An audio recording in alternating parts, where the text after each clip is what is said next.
Hi guys, Peter Finch here and welcome down to Tech Tuesday, your weekly look at everything to do with technology in golf. And this week we're going to be having a look at some new releases which are coming out, a few of which I'm actually quite excited about. And we're also going to be having a look at some of the new clubs which have been released and some of the promises which have been made by them, but also about the originality of some of the claims being made. So, first release that we're going to be having a look at is out at the end of January, and it is the new Mac Daddy Wedge from Callaway. So this is going to be the Mac Daddy 4 wedge. Now, I've used the Mac Daddy wedges before. They are some of my favourite wedges, it has to be said. So I will be having a go with these to see what is different, to see if they're any better than previous models which I've tried. And they have mixed it up a little bit more in producing this model. So just to give you basically the blurb from Callaway, so they are working with Roger Cleveland of Cleveland fame. He doesn't work for Cleveland anymore, slightly confusing, but that's the way it goes. Cleveland have the rights to his name, you get what I mean. And what they're saying, this is their finest collaboration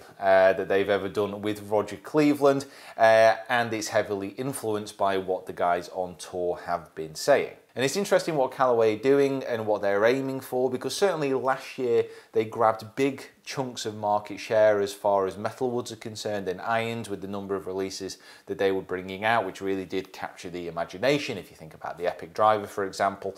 And what they're trying to do is really move their wedges up to the next level. So Vokey and Cleveland are the market leaders at this moment in time, and I think Callaway really do want to get in on that action. So just to read some of the blurb from Callaway, so the MD4 is the most researched and tested model, obviously, which you'd expect, and it's just that little bit more refined than the MD3, which, like I said, I actually really liked.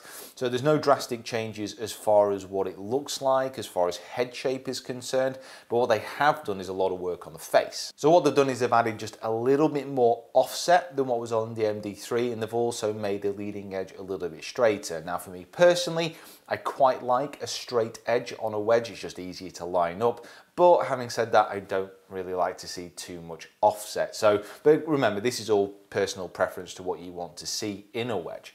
And what they've also said is going to feature the weight ports on the back to help them position mass around, just to increase forgiveness and to move the weight around the club head and to give more different spins, depending on what type of wedge they're looking to design. And they've also added in, well, quite a lot more grooves. So if you have a look at the club face, this is something that they're calling grooves in grooves, basically. It includes a new nip-it groove, which is positioned closer to the leading edge, apparently.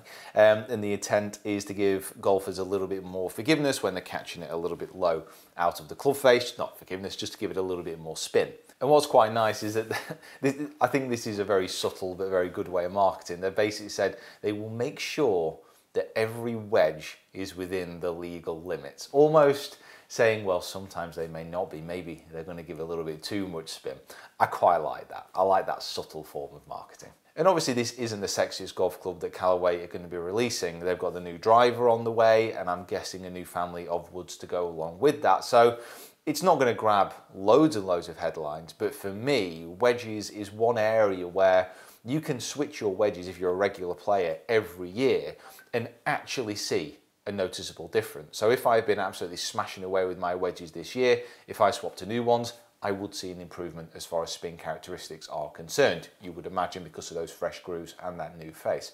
So I'm going to be looking forward to having a go with this. And what do you think about how they look? Have you used the Callaway wedges before? And what did you think? And in driver news, Ping have added a new product to the USGA conforming list, and this is the G400 Max. So you would imagine that what this means for Ping is this is going to be a super forgiving driver. Now, what you've got to remember is that the G400 series of drivers, they aren't 460cc. So they made the club head a little bit smaller, making it more compact in the G400 series for a number of different reasons. Personally, I think one of those was to enable players to move it faster through the air, and so to give that impression that they would be getting more distance. So I'd imagine that this is probably going to be a 460 version, first of all, of the G400, and that weight is going to be moved a long way back in the club head to try and increase forgiveness on all strikes. And the thing is with Ping, I find it quite difficult to get excited about Ping drivers. I think no matter what they do, no matter how many new technologies that they incorporate,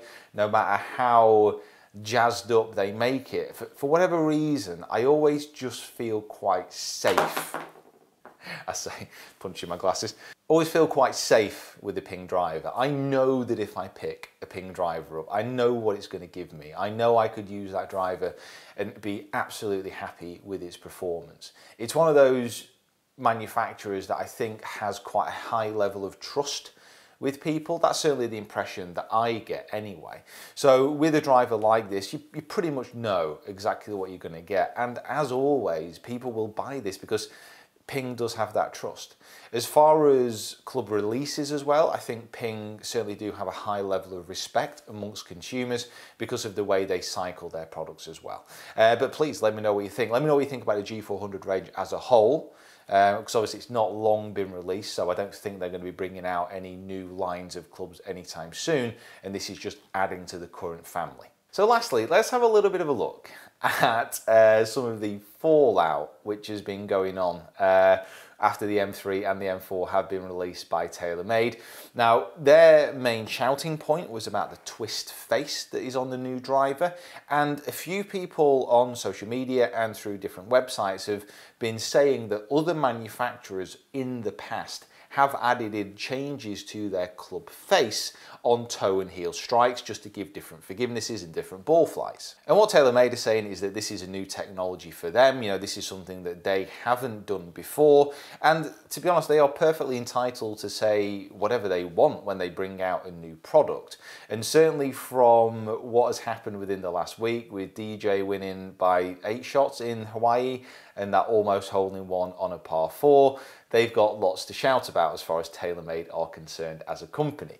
But I just wanted to address this question, and a few people have been asking me about if this is a new innovation, but just broadening it out as a whole to the whole of golf, and when clubs are brought out, what is actually new. I think quite a few people, me included at times, do have a short memory about the equipment which has come out in the past, because what you'll find is that over the last, say, 10 years, drivers and clubs in general that were brought out 10 years ago are making similar claims to what is being claimed today about, you know, repositioning of weights, about the differences in what's going on with the face, about the differences in adjustability. I mean, if you remember the TaylorMade R1, about the amount of adjustability that had within the club head, that was meant to be the all-singing, all-dancing driver that you could suit and fit for anyone. I hated that driver, by the way. I thought it was terrible. But it is clear that really when it comes to equipment manufacturing, is anything really new? If you think about the big breakthroughs which have happened in golf club technology within recent years, if you have a look at, say, if we stick for TaylorMade example, but we will move on, the SLDR, which I think was one of those moments where you actually saw a difference, you know, moving that weight a little bit further forward in the head to reduce the amount of backspin, but then increasing the amount of loft to increase launch. So you had a higher launching, lower spinning drive. And for many players, especially the top pros who could strike it out of the center and actually mitigate any bad strikes because that drive, if you hit it out of the heel or the toe, it just dived out of the air everywhere.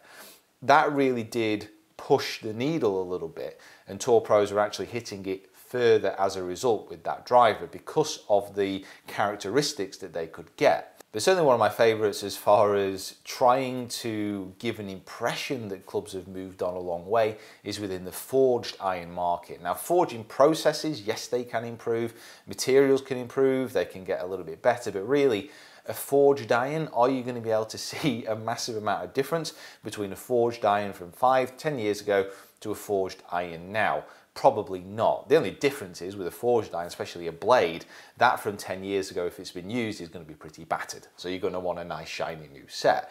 But it's stuff like that where you see manufacturers really just saying the same things. The classic example of this really was Nike just before they stopped making their equipment, when they released the blue driver, which was basically at heart exactly the same driver as the year before, just with a different paint job. I mean, they moved a couple of different things around, but they repackaged it, repainted it, and tried to sell it on as something new. And you see this a lot. I mean, if you have a look at the M3 and the M4 with that hammerhead technology, all that is a couple of extra ribs on what the M2 was offering with that little pocket cut out of the bottom of the club.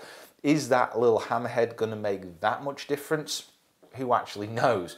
But I would love to know your comments below. I would love to know your thoughts on this, because it's one of those subjects which does get people riled up, and it, you know, does promote a very good discussion. But in your opinion, what within the last, let's say, 10 years has been actually really new, you know, within the golf club industry? You know, what new technologies have been introduced which you remember and that really stand out? You know, we're talking about movable weights. When were they properly first introduced? Was that the R7, for example?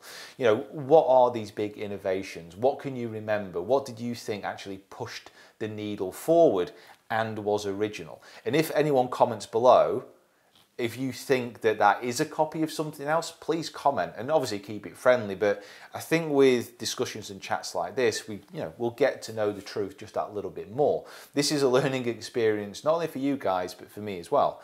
I've been in the industry quite a long time now, so I turned pro at 18, so I've been pro for 3 years. But it's very easy for me to get caught up in the hype as well, and to forget if it's been produced before. So it'd be a good experience for everyone, really, if we all get together and discuss. So guys, thank you so much for watching. Make sure that you subscribe to the channel if you haven't already. Please follow me on my other social media platforms as well, and let me know what you think. Make sure you hit that like button as well, and we will see you down here next time.